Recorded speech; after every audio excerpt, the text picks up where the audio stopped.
I'm Jim Brown, and I write a regular column here at BayouBuzz.com. This week, I wrote a little history, and for some of you younger people, you may not realize the tensions that America faced with one particular enemy back in the 1950s and the 1960s.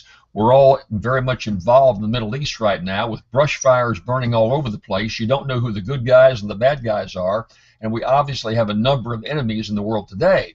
Well, back in this earlier time, when the Cold War broke out, it was Russia on one side, America on the other.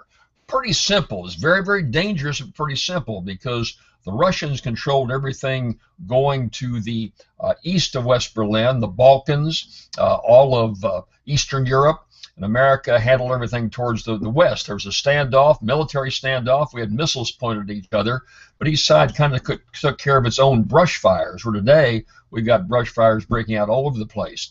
The Cuban Missile Crisis, so much tension there. A lot of people thought we were right on the verge of World War III, and that just wasn't a general rumor. It was a real serious threat that took place over a number of major instances during that Cold War.